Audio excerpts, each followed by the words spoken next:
Hello friends, I am Neeru and most welcome to my channel beauty and hair styles. Friends, आज की हमारी class है class 15th, जो कि है ब्लशर की क्लास। कौन से प्रोडक्ट्स यूज़ करें, किस तरह से यूज़ करें और कौन कौन से ब्लशर्स होते हैं और कौन से हमने बाय करने हैं, तो ये सब कुछ हम आज करेंगे। अब देखिए ब्लशर क्या होते हैं। जैसे कि इसका नाम है ब्लश।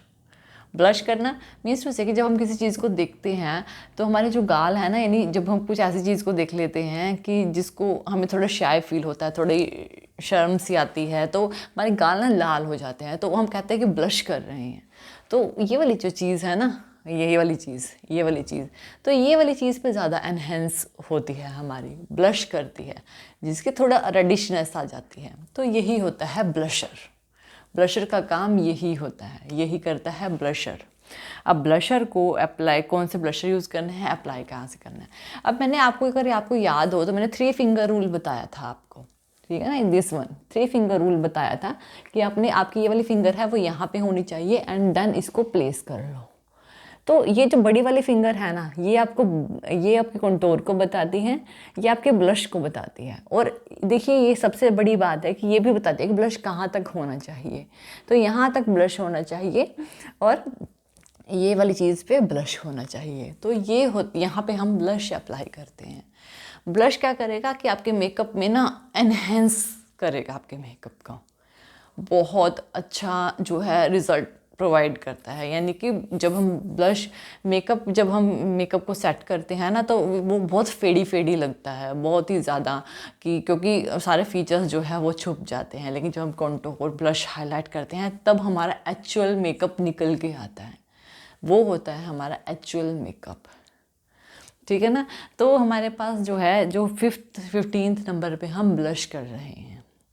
अब ब्लश भी आपको 2 तरीके से करना होता है, क्योंकि ब्लश आपके प्रेस्ड फॉर्म में भी आते हैं, क्रीम बेस्ड फॉर्म में भी आते हैं, लिक्विड फॉर्म में भी आते हैं। अब देखिए कि हमेशा, जैसे मैंने कंटूर में एक रूल बताया था कि अगर आप क्रीम बेस्ड प्रोडक्ट के साथ काम कर रहे हो या लिक्विड प्रोडक्ट के साथ काम कर रहे हो, तो मेकअप की जो फाउंडेशन की स्टेज होती है उसको सेट करने से पहले कर लेना है। लूज़ पाउडर वगैरह को सेट करने से पहले करना है, बाद में नहीं करना। लेकिन अगर आप प्रेस्ड, यानी कि थोड़ा प्रेस्ड फॉर्म के ब्लशर्स का यूज़ कर रहे हो, यानी कि जो पाउडरी फॉर्म में होते हैं, तो उसको आपने सेट करने के बाद करना है।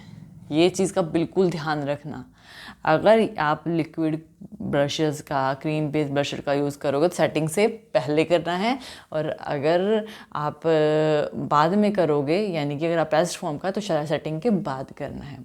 अब दोस्त, अब आप, जैसे कि मैं आपको दिखाती हूँ, ये मेरे पास है ब्लशर, ये देखिए टिंट है, यानी टिंट में फॉर्म में आते हैं। देखिए लिपस्टिक टिंट है ये, हैं। और ये देखिए ये ब्लशर होते हैं, ये लिक्विड फॉर्म में ब्लशर होते हैं, ठीक है। जब हम इन्हें यूज़ करते हैं तो इनको जब भी हमने यूज़ करना है, कभी भी हमें ब्यूटी ब्लेंडर का यूज़ नहीं करना है। इसको अप्लाई करने के लिए, ब्लेंड करने के लिए, इनको ब्लेंड करने के लिए हमेशा ही हम ब्रशेज़ का यूज़ करते हैं, ब्लेंडर का यूज़ नहीं करते। ब्लेंडर सारा सोख लेगा क्योंकि ये बहुत ही थिन कंसिस्टेंसी के होते हैं। नेक्स्ट कि हमारे पास प्रेस्ड फॉर्म में ब्लशर है, जैसे कि ये वाले ब्रशेस। इनको भी आपने जब यूज़ करना है तो आपको ब्रशेस का ही यूज़ करना है, क्योंकि ये जो है पेस्ट फॉर्म में, पाउडर फॉर्म में होते हैं। इसको उससे ब्लेंडर से पिक नहीं कर पाओगे। अगर आपको करना भी है ब्लेंडर से पिक, तो आप ड्राई ब्लेंडर से पिक करें, वैसे वेट ब्लेंडर से आपने इसे पिक नहीं करना है। और जब भी हमें ब्लशर अप्लाई करना स्टार्ट करना है तो बैक से करना है, क्योंकि अगर एक्स्ट्रा प्रोडक्ट होता है वो बैक में छूट जाता है। क्योंकि अगर आगे एक्स्ट्रा प्रोडक्ट आ गया ना, तो आपको निकालना पड़ता है, वो फिर उसकी कंसिस्टेंसी को कम करना पड़ता है। इस वजह से ज़्यादातर जो लिक्विड फॉर्म के ब्लशर्स होते हैं वो काफ़ी अच्छा इफ़ेक्ट देते हैं। अब कुछ मैं ब्लशर्स आपको बता रही हूँ, जैसे कि मैंने अभी आपको दिखाया था, एक लिपस्टिक टिंट है। ये टिंट होते हैं और ये इनका रिज़ल्ट ना सुपर्ब रिज़ल्ट होता है, सुपर्ब रिज़ल्ट। नेक्स्ट है हमारे पास स्विस ब्यूटी के ब्लशर्स, ये भी अच्छे होते हैं। प्लम के ब्लशर, प्लम, मेबेलिन के ब्लशर्स और मिस क्लियर के ब्लशर्स, ये सब बहुत बढ़िया ब्लशर्स हैं, आप इनमें से कोई भी यूज़ कर सकते हैं। अब यहाँ पर अगर ब्लशर्स की ही बात हो रही है तो ब्लशर जब मैंने कहा था कि बैक से स्टार्ट करना है और तब आपको ब्लेंड करते करते आगे आना है और थोड़ा सा सेंटर में भी अप्लाई करना है, ठीक है। और ये वाली फॉर्म रहती है ब्लशर्स को अप्लाई करने की, दिस एंड दिस, ये वाली फॉर्म रहती है ब्लशर्स को हमें अप्लाई करने की।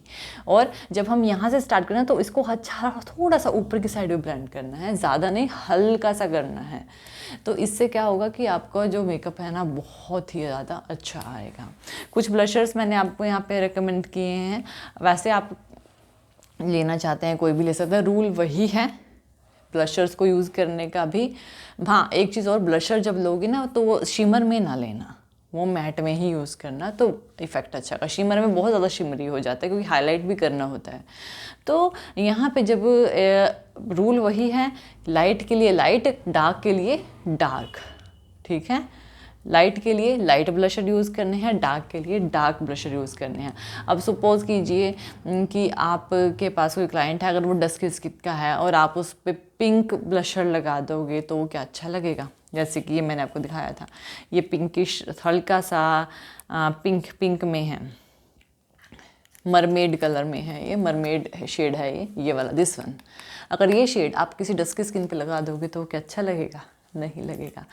ये अच्छा लगेगा एक फेयर टोन पे, जिसकी फेयर टोन हो। अगर आप थोड़े मीडियम स्किन, जैसे मेरी मीडियम में आती है, मीडियम टू फेयर में, तो उस पर भी ये चल जाएगा, अच्छा लगेगा। लेकिन अगर आप डस्की पे लगाओगे ना तो ये बिल्कुल आपका मेकअप को ख़राब कर देगा। तो शेड चूज़ करें, ठीक है ना। तो डस्की डार्क के लिए डार्क और फेयर के लिए फेयर, ठीक है ना। फेयर के लिए लाइट, डार्क के लिए डार्क। इस तरह से आपको अपने ब्लशर को चूज़ करना है कि आप कौन से टोन के हो।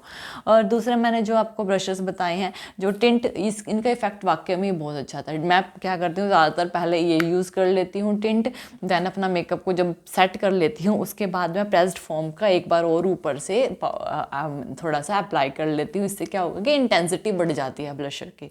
इंटेंसिटी जब बढ़ जाती है तो वो कहीं जाता नहीं, यानी कि ज़्यादातर ये प्रॉब्लम रहती है कि ब्लशर ही उड़ जाता है, ब्लशर रहता ही नहीं। अगर आप इस तरह से यूज़ करोगे तो आपका ब्लशर कभी भी ये नहीं है कि उड़ जाएगा, निकलेगा नहीं, निकल जाएगा और फेस फिर से फेडेड लगेगा, तो ऐसा कुछ नहीं है। तो एक तो कलर प्रोवाइड करता है, ठीक है ना। तो ब्लशर ज़रूरी है मेकअप में, और इसके बिना तो मेकअप बिल्कुल अधूरा लगता है।